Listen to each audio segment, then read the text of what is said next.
This is Lois Whaley for Women Today and Yesterday. I have a very special guest today, just before Thanksgiving, and that's Peggy Gish, who's been off on some more adventures, and we'll be talking about those in just a moment. First, I want to mention something. This is not exactly connected with Peggy. In a way, it is, though. Guest at Your Table is an effort of the Unitarian Universalist Service Committee, and I was served on their board for a while, quite a number of years ago, actually.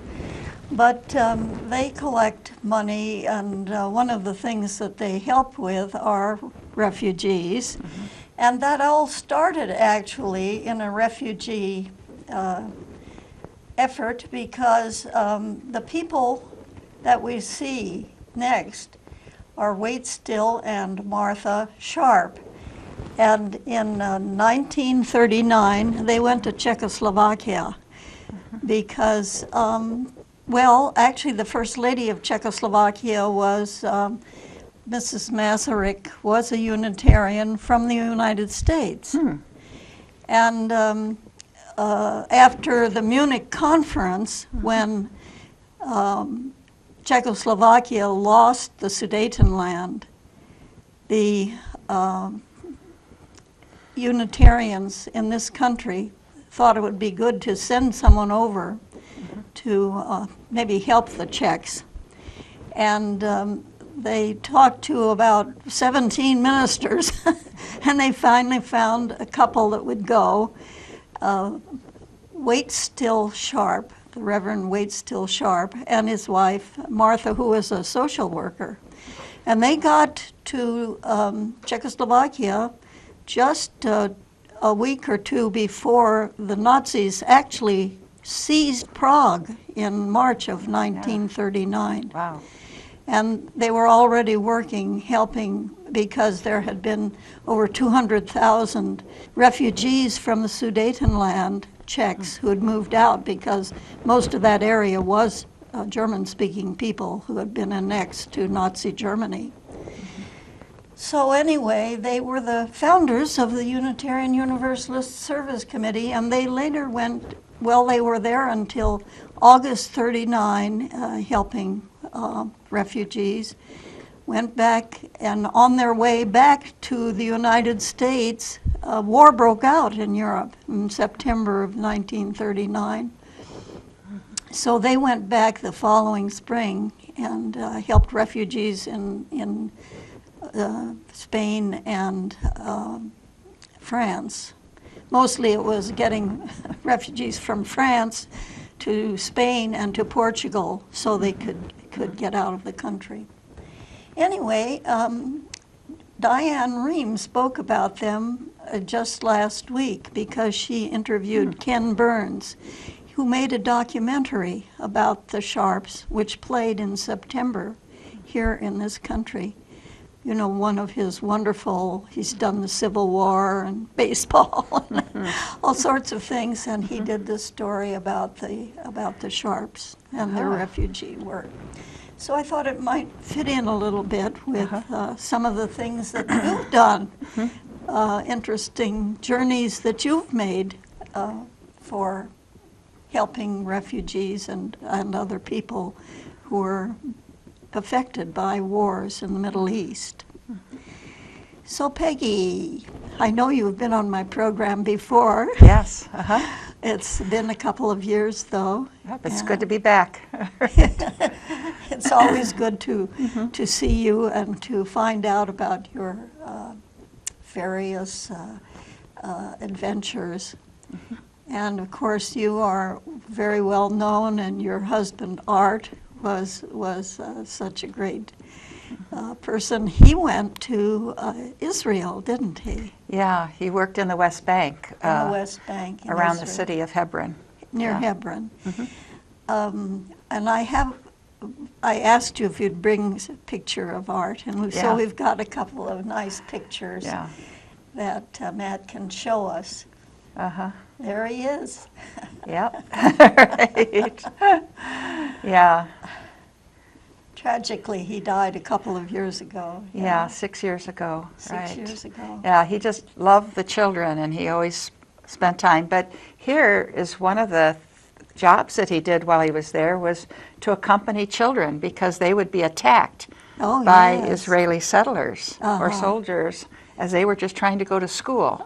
So our team would accompany children to school. Right, and that was in Hebron. Hebron. In the West Bank. In the West Bank, the southern part of the West Bank. I see, right.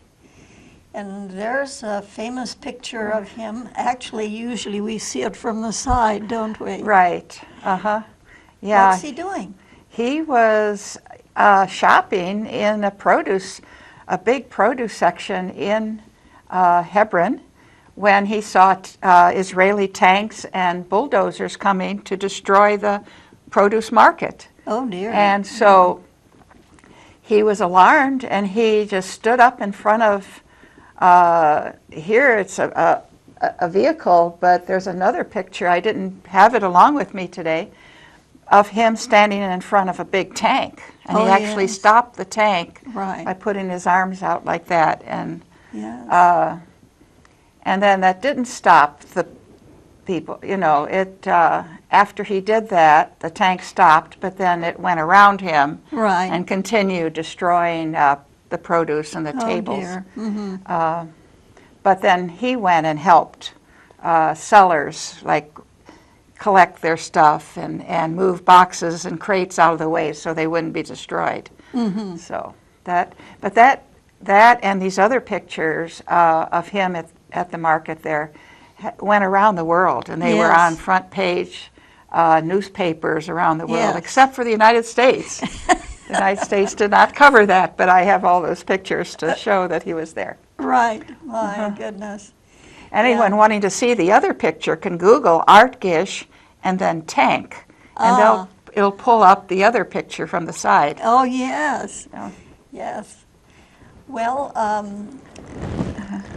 Hebron is in the news again, I think.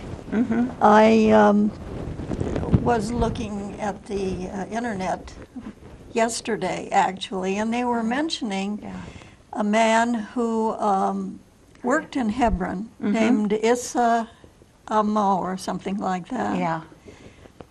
I don't know, he might have been someone that Art knew, although he looked like a kind of a youngish fellow, and maybe he wasn't around when Art was there. Yeah, I'm not sure. I don't remember his name, but Art may have met him. Who knows? Yeah. Well, where were you most recently? This past summer, I spent half of my time away. I had spent in northern Iraq with the Christian Peacemaker Team. Yes. And then I went from there and spent time in Lesbos, Greece. And that was also a Christian Peacemaker Team from Europe that has an ongoing team there.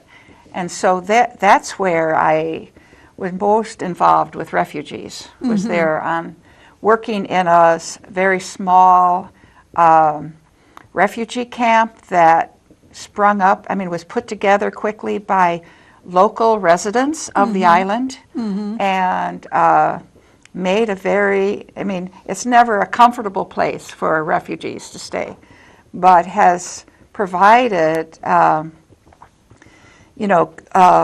good and nutritious food for the refugees, medical care, assists them in getting their asylum processing, and then treats people with respect and dignity, which doesn't happen so much in the really large camps. People are just packed together and hardly have room to breathe and are just treated as a number. But they're in the Pikpa Solidarity Camp where I worked. People were treated with respect and dignity, and we had programs for the children. We provided food and all of us who were volunteers worked with food preparation, food distribution with the children. I did also, every afternoon I had a class to teach English. And it's not that these people are necessarily going to an English-speaking country, but all the asylum processing, when you go to these different agencies, they use English as the language to work with. Yes. And so it's very helpful for them to have English. And that's used in the camp itself. In the camp itself. Yeah. Well, I heard you speaking out at the Quaker Meeting House for, I think UCM was connected with that. Yeah. And United Campus Ministry. And the Balkets were there too. Yes. Lisa and Ivars were both there, and we worked together on the same team. There in Lesbos. In Lesbos, yeah. Yes. They were not in Iraq with me, but in Lesbos. Yes. So we had 3 people from Athens City Yes. that were working together there and representing all of you Yes. and your love and concern for refugees. Right. Yeah. Well, interesting why they used Lesbos. You had a map there which showed how close Lesbos is to the Turkish mainland. Yeah, one point in Lesbos is actually like 4.5 miles from the coastland of Turkey. And another area was more like 7 or 8. I mean, you know, but it's very close. And when you see it on the map, you know, of the whole Aegean and Mediterranean Sea, I mean, it looks like it ought to belong to Turkey, you know. Yes. And it probably did at one point. It probably, right. through wars and all, it got that Greece took, you know, claimed it or whatever. But anyway, it's so close that it's just easier for these little flimsy boats that refugees come on, you know, to reach that island. And there are several other islands that are also fairly close. That also receive refugees from Turkey. Yeah. And the refugees themselves have mostly come from Syria. Yeah, when I said refugees from Turkey, I meant that's where they boarded the boats. Right. But yeah. the majority of them are from Syria. The country that has the next, oh, I see the map. That's great. Oh, yes. Yeah. And he's pointing right at Lesbos there. Very good. But the other country that has the next most refugees is from Afghanistan, and then the next country would be Iraq. And in our camp and in other larger camps, there were also refugees from Africa, you know, from Somalia, Eritrea, that we were working with. And so if they came to Lesbos, they found their way around the Middle East and came in from Turkey. They didn't like cross directly from northern Africa, or they probably would have gone to Italy.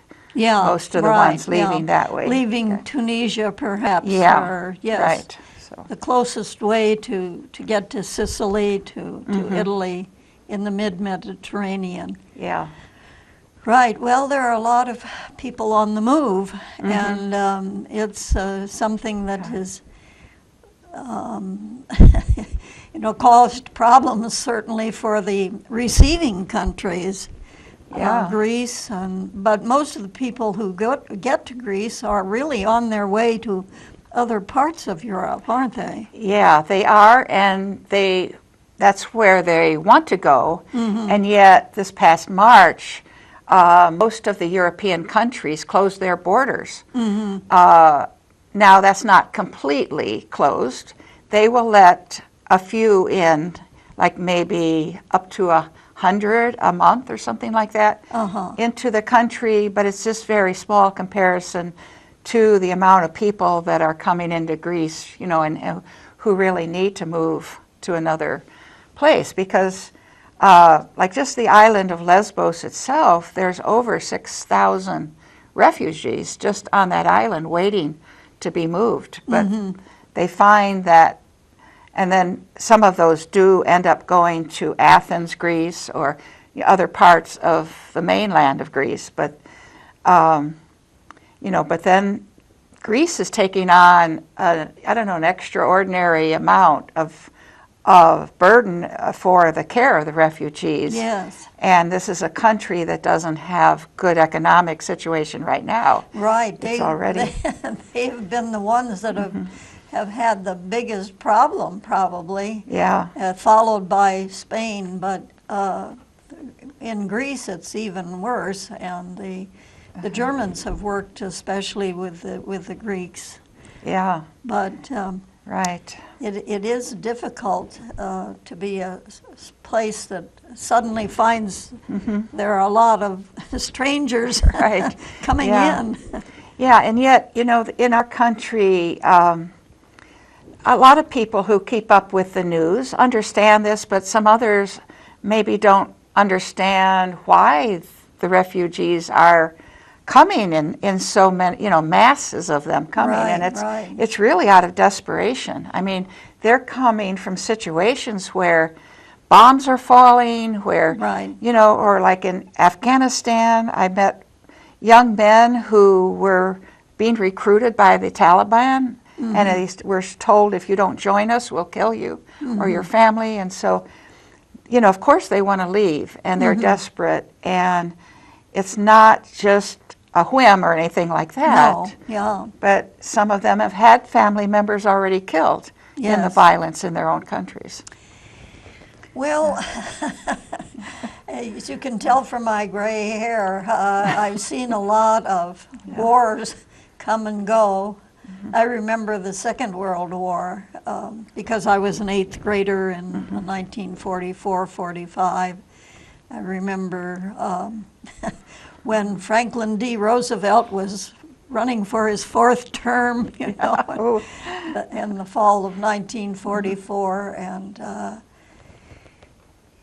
we were living at the time in a war boomtown, which was making ammunition for the Navy that was used in the Pacific Ocean campaigns and so on. And my uncle went as a medic to Okinawa, which was in 1944, the sort of the first of the territory that was really, had been for some time under Japanese control, you know, was the first, quote, Japanese type island that was entered. And then, of course, there was the Korean police action, which began in 1950. Yeah.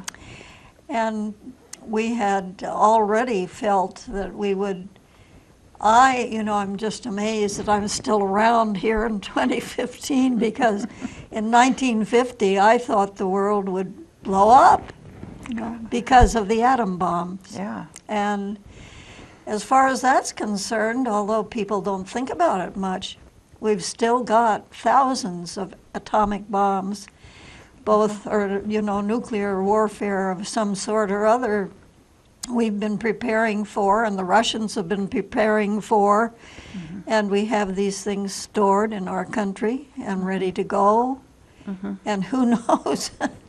It might yet happen. Hopefully not, obviously, but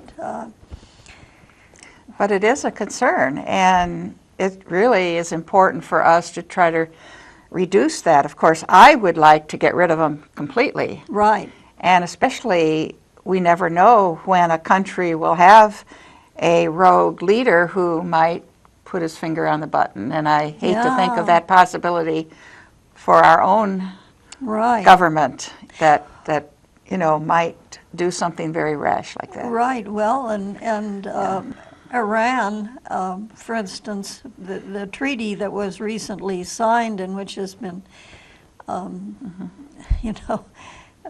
condemned by many, but the whole idea was to keep Iran from getting nuclear weapons. Yeah. North Korea is another one, that's been testing for to have nuclear weapons. And there are already, in addition to Russia and the United States, there are a number of other nuclear armed powers.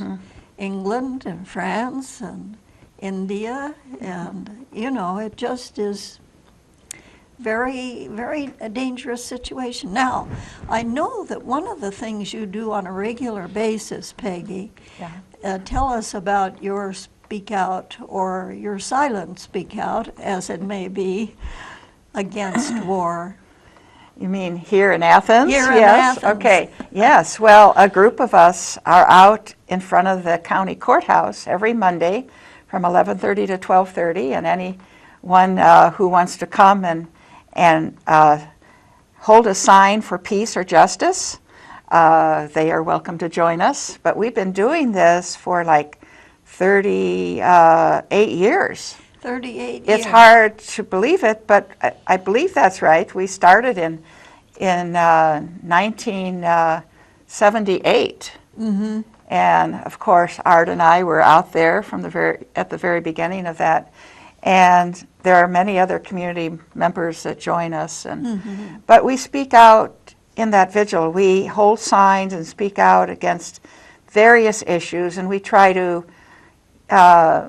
You know what's current. Yes. And so it may have to do with racism and bigotry and and really calling on people to resist hate and bigotry, or it may have to do with nuclear weapons or the preventing future wars. And so we try to speak to what's happening, currently in our country. Yes, and the world. One of the things that's been very much in the news for the past 3 or 4 months has been the pipeline in the Dakotas. Yes. And the fact that it's just about done, We managed to stop one pipeline that was going to run, that was planning to take oil sands from Canada, I believe, down to Louisiana for shipment abroad. But although I think maybe they were going to refine it first, and actually send gasoline or petroleum, other petroleum products abroad. Yeah. But that was stopped last year. Now this year, this is another one. Yes, they're in commonly known as the Standing Rock situation. Standing Rock, yes. And there's several encampments of Native Americans, and most of the land that these pipelines are taking place on are lands that under treaties from the 1800s, treaties with Native Americans, this is land that actually belongs to them, but then was taken away from them by the government illegally and sold for privately, or taken control of by the government, the land management. But now Native Americans are trying to protect the water sources, and it's not just water for them, but it's water that it goes into the Missouri River, and then that goes into the Mississippi River, and so we're talking about water that could be polluted for all of us. Yeah. And they're really trying to protect that water, which is becoming will soon be a rare resource, clean water. Clean water. It's very important that we protect it. Yes. But I've been a part of, here in Athens, I've been a part of groups that have been protesting our Ohio governor who sent troopers there to Standing Rock. And that I've been told that now they've been returned, and I hope that's the case. But some of us were in Columbus a week ago doing a protest calling on our Ohio government not to be sending more, militarized police there. And so we were there in Columbus doing a protest on behalf of people at Standing Rock. And then I've been a part of local groups who are working to try to keep our own water here in Ohio and water that goes into the Ohio River from being polluted. And that's from the injection wells that are in the eastern part of our county near Coolville. huge injection wells that are taking millions of gallons of very highly toxic waste being pumped down into these wells that are not very well protected, and millions of gallons a year are being pumped down into these wells. One of the problems with that, as you point out, Peggy, is that we're going to be having a water problem. Yeah. The whole world is going to be having a water problem. And you know, when I was born in 1932, the world population had just reached 2 billion. Now it's over 7.5 billion, just in my lifetime. Wow. And that population pressure is means that there is a greater and greater call on resources, natural resources, and the demand for clean water. You know, once that fracking waste goes down there, it's forever gone. Yeah. Forever gone, unless, heaven forbid, there's some sort of a leak and it gets in the rivers, you know. But it's forever gone. And I don't know that people, even people who speak out against problems with fracking, realize that this water is gone forever. Yeah, and there's already been leaks, and there's already been found contamination in some of the neighboring creeks, and neighbors, people that live close to those injection wells, already, they smell like a toxic smell, and some of them are getting sick, and they already see a difference in their water. So it's not just a future possibility of a problem, but it's already becoming a problem. Well, and in West Virginia, there was a plant that was making Teflon, you know, that stuff that makes it. Actually, you are not seeing very many of those pans around anymore. I don't think I'm not sure they're even making them anymore. But they were nice because they were so slick.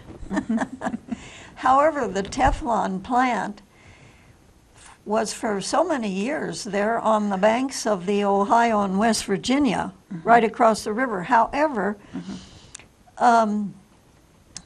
material from there got down in the ground and actually migrated underneath the Ohio River and came up on the Ohio side. Wow. So that it was contaminating water in Ohio, near Belpre and near Coolville, you know, in that area. Little Hocking, which is actually in Washington County. Yeah.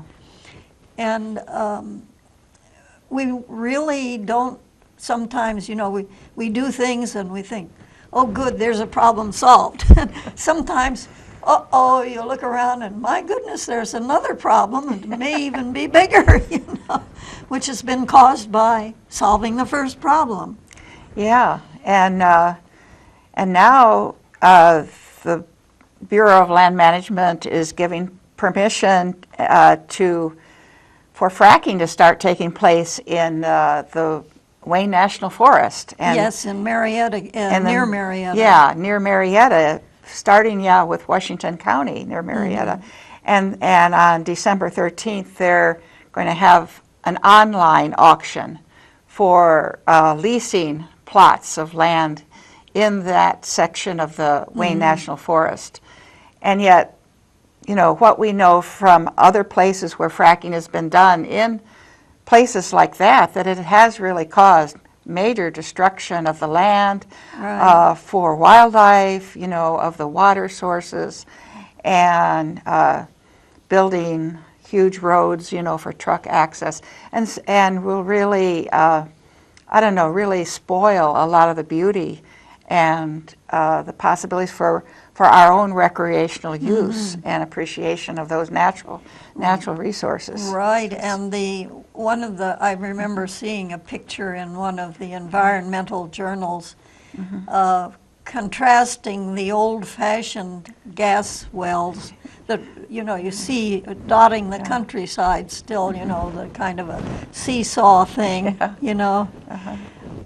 and contrasting that with a fracking platform which covers several acres. Yeah, for just one, for the one big well, and all the, as you say, the trucks coming in to bring in water and take out gas often. Yeah, and in the injection wells, most of the waste, the toxic waste, are coming in from out of state, coming from Pennsylvania and West Virginia. Right. And not very much from Ohio. And so we're becoming the toxic waste dump, for our nation.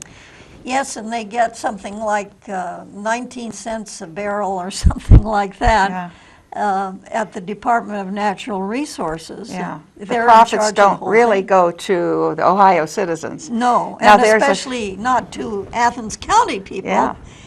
They go elsewhere that the Department of Natural Resources and the state government decide.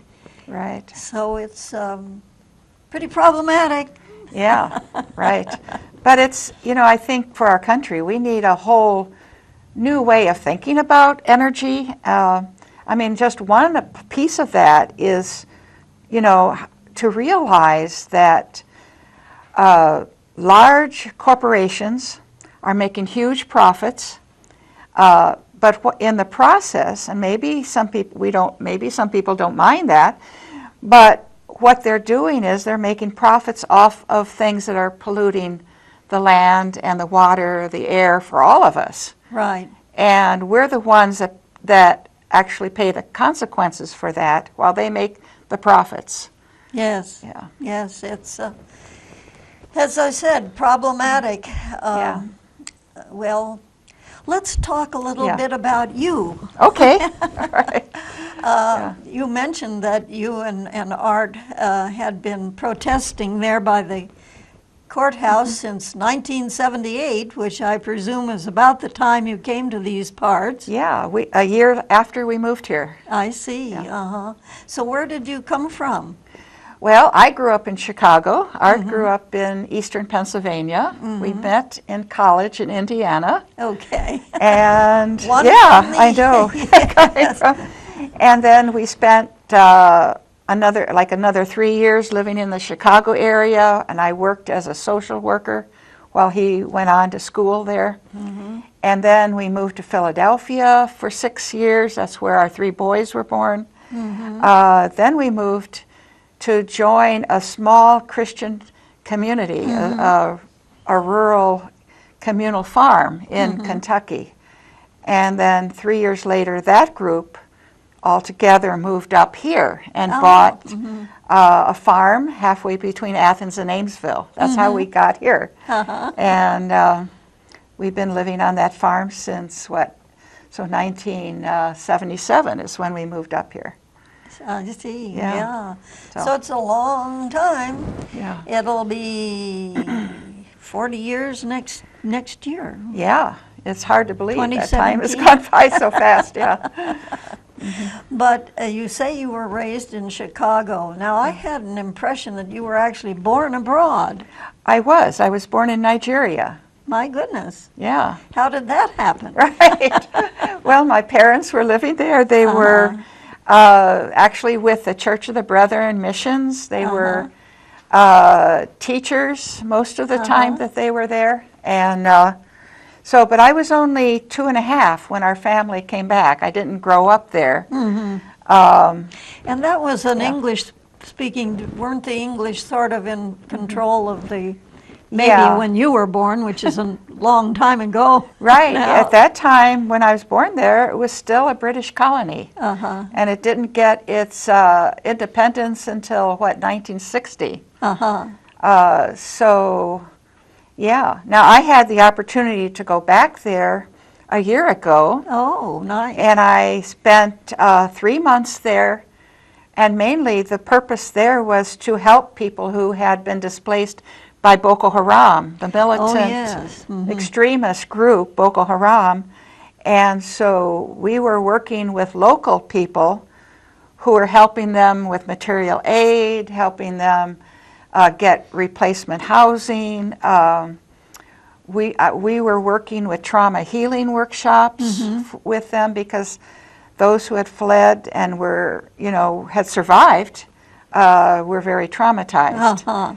And but we worked hand in hand with the Nigerian people, who were really the leaders of these programs. And was this a Christian Peacemaker Team? No, effort? It wasn't a Christian Peacemaker Team. I went there under the Church of the Brethren of the United States, because the majority of the people who were victims of Boko Haram were Nigerian Church of the Brethren. Oh, I see. Of the mission that my parents had been a part of. My goodness, yes. And the area where Boko Haram was capturing women and girls and pushing people out of their homes, killing, over 10,000 of the members of that group, that church group, were killed by Boko Haram, over 10,000. My goodness. So it's a massive, massive problem there. But so that's the region where I was born. And so I went back to help the people in that region, because they were the main victims of Boko Haram. Yeah. So, and Art was also active with Church of the Brethren? Yes, we both grew up in that church background. Right.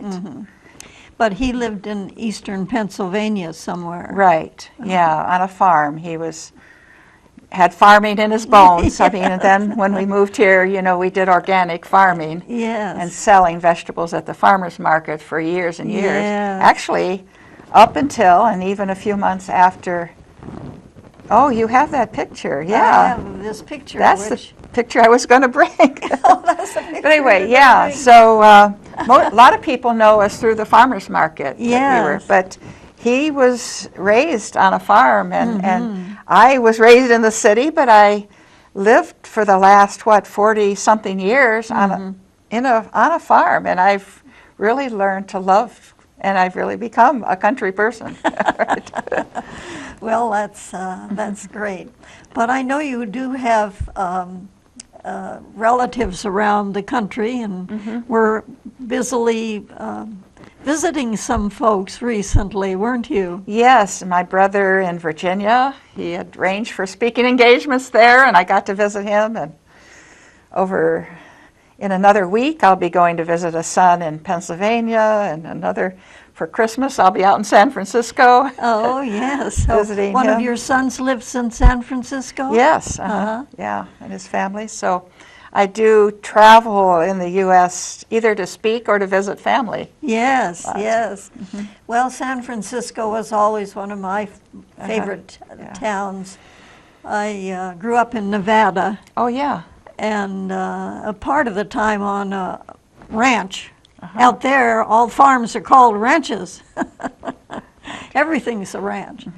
But my parents bought a place in 1943 during the Second World War, and my stepfather stopped making roads with motor graders and started doing farming again, which he had done, as a boy on a little farm there in the Truckee River Canyon.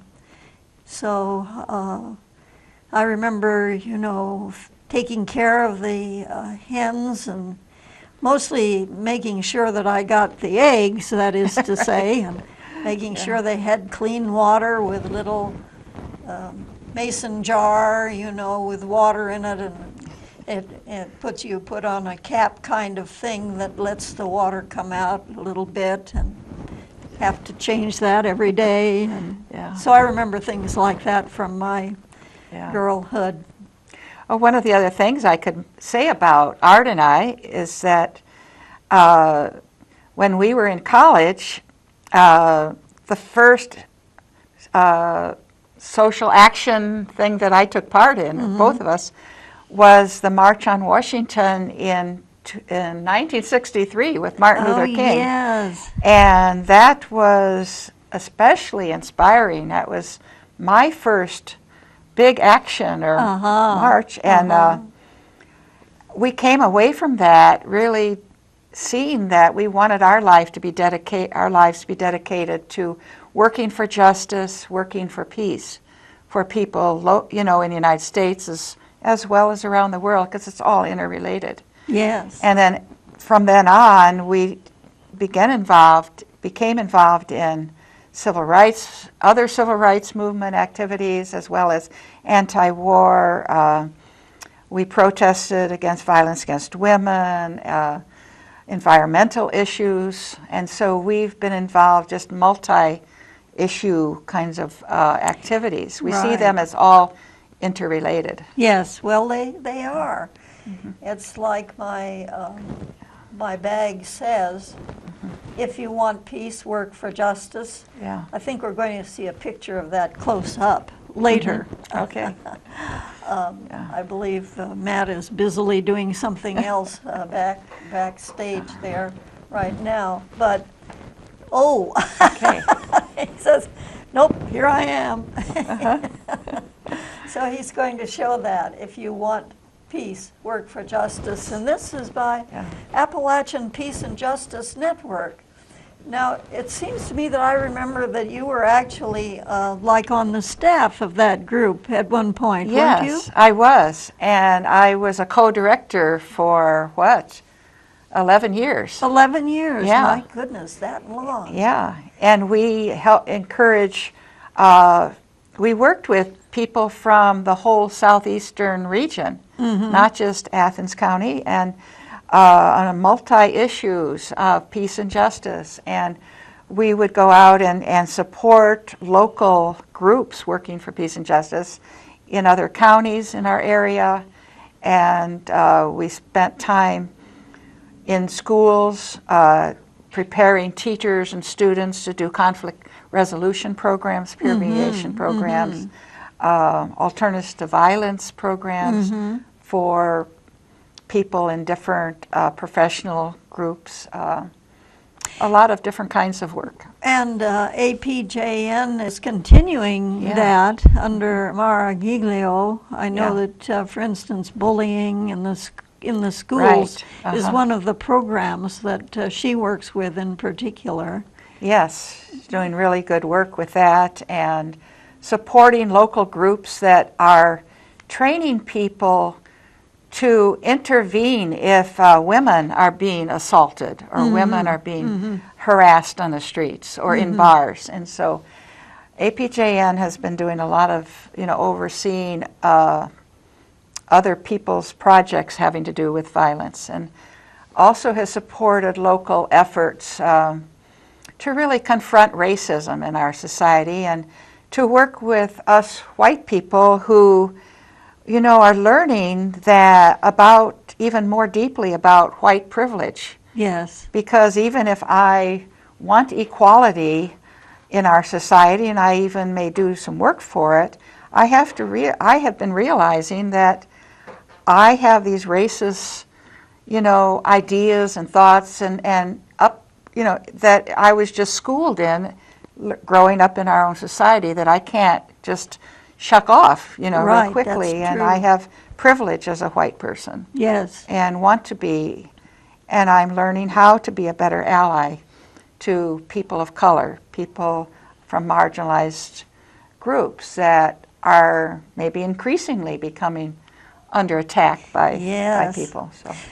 Well, long ago when I was in college, I was a member of a pioneer NAACP group at Stanford, and I was even secretary. Secretary is one of the things I've done a lot, for different groups. Take those notes, make them up, let them know what the minutes are and all that kind of thing.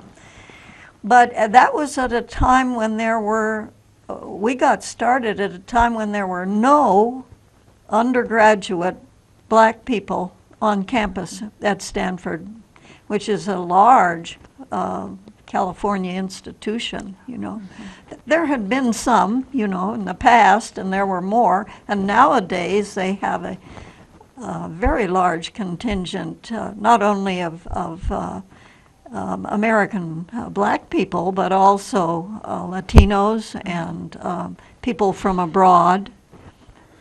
We did have some international students there when I was there, and we had one black member who was from Atlanta. He was a graduate student. He was an American black, and he benefited from the fact that in those days there was no graduate school that he could attend in Georgia. And so Georgia paid his tuition for him to go to graduate school at Stanford. Because, you know, they were always talking about separate but equal in those days. But it was hardly ever, it was separate for sure, but it was hardly ever equal. Yeah. And that's the And American in many places it still isn't equal. That's right. Yeah. That's right. It's racism has become such a deep part of American history and life, and it's difficult, very difficult to overcome that whole problem. That's for sure. Yeah. Well, Appalachian Peace and Justice Network, APJN. You say you were with them for 11 years. Yeah, it was good work, and then really one of the things that prompted me to leave it, I wasn't negative about the work or anything, but I had heard about Christian Peacemaker Teams and their work abroad. Mm-hmm. And Art was already working in Palestine, you know, every winter for a couple of months, and I had gone on a delegation actually to Palestine, and then I wanted to do more of that kind of work, which I couldn't do and keep my position here. And so then in 2002, I first went to Palestine for 3 months, but then in the fall, I heard that CPT was going to send a group to Iraq before the war to try to be part of the worldwide movement to prevent a war there. Right, that would have been 2002. That would have, yeah. So I went there in October of 2002, and then over the years have been going back, you know, every year for different amount of months to work there. And that's why we have these books by you, isn't it? The first one was Iraq, A Journal of Hope and Peace, and that was published, I think, about 2004 or 2005. 2004, the fall. 2004, which told about the fact that you were there when the invasion by the American troops began in March of 2003. Yeah, I was there for 10 days into the war until the Iraqi government kicked out like 14 of us. We had to leave. Not because we did anything wrong, but they just didn't want a lot of Americans there at that time. With American troops busily entering the country and so on, yes. But then I came back, and a lot of this book, it also tells about our work over the next year, 2 years after that, our work with prisoners and families of prisoners who were being abused by the U.S. forces there. And we discovered that, we weren't expecting that when we were working with families, just to try to help them after the invasion. And then we started to hear their stories of abuse. Abu Ghraib. Abu Ghraib, yeah, which is just west of Baghdad. And we started to hear these stories, and we were alarmed. And then we began to report these things to U.S. Personnel there in Iraq and calling on them to change what's going on. We wrote a report on 72 prisoners. And we published that in December of 2003. That's at least 4 months before it came out here in the public. Oh, really? But we were trying to get that word out, and there were people that didn't want to believe us until other journalists and other military personnel, posted pictures and it confirmed what we were saying about that. So that was just one of the things that we were doing as far as our work in Iraq.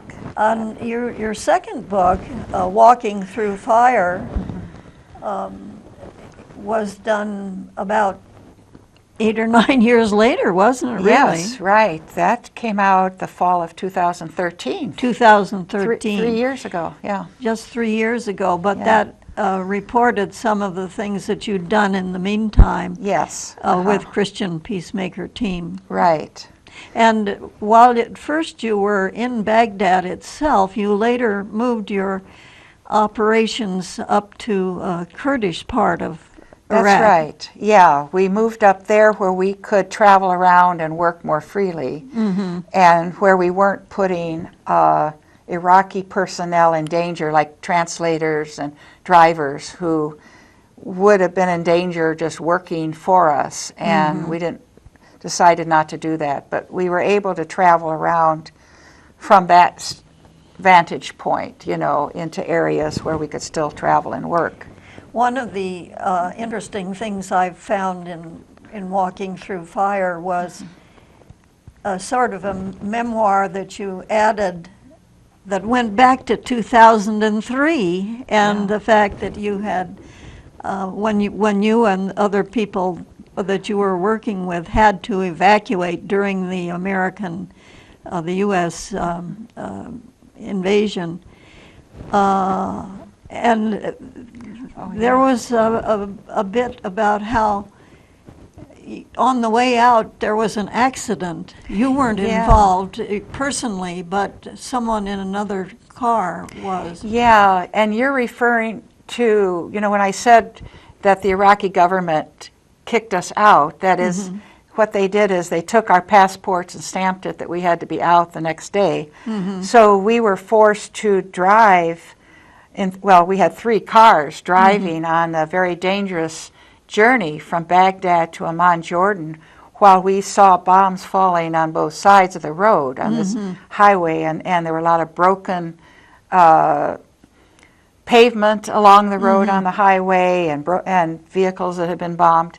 And one of the cars, of the 3 cars, the one in the rear, hit shrapnel, and the car flipped over. And our 2 cars, I was in one of the first cars, sped on ahead, and we didn't even realize that they had an accident. Then when we realized they weren't with us, we turned around, came back, found the car with no people in it, turned on its side, and fortunately there was a hospital within 5 miles of where the accident took place. We were able to drive there to look for the men that were in that car. We got there, found that the hospital had been bombed 3 days earlier by U.S. forces. So where were they? Then we were directed to a little tiny makeshift clinic, which had very little electricity and only generated electricity, actually.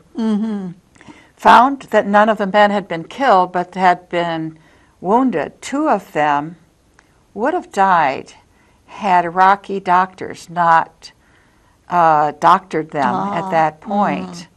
And so here we were, people who could have easily been seen as their enemy, where they took in and helped. In the midst of, during a time when their own country, their own town was being bombed. So it was an amazing experience, where it was a very powerful experience for us, and particularly for the men who were treated by Iraqi medical personnel. And you mentioned how number of years later, in 2010, 7 years later, not all of us that were in that, you know, in those 3 cars, but a group of us were able to go back to the rebuilt hospital, and we found 3 of those medical personnel that were still there, and we were able to go and thank them for what they had done. How nice. So of course, they were shocked that we would come back and do that, but it was a really beautiful time, and And these were Iraqi Muslim doctors, you know, and they told us at the time, they said, Christian, Muslim, Jew, you know, American, Iraqi, whoever you are, if you need help, we will serve you. And they said, we do this out of our own faith. Yes. Because that's what Allah would want us to do, which is the Arabic word for God. It's Yes. Christian yes. Arabic speakers use that for God too. And they said, you know, this is what God would want us to do, Yes. is to serve anyone in need. Yes. And we were especially touched by, I don't know, the loving spirit that we felt and experienced with those, Yes. with those people. Well, that was just part of the exciting things that you've done, Peggy. Yeah, right. And we're getting ready to end our time together here. It's been marvelous to be able to speak to you and Thank you. dip into your memories and so on. Well, this has been a great time for me too. Right.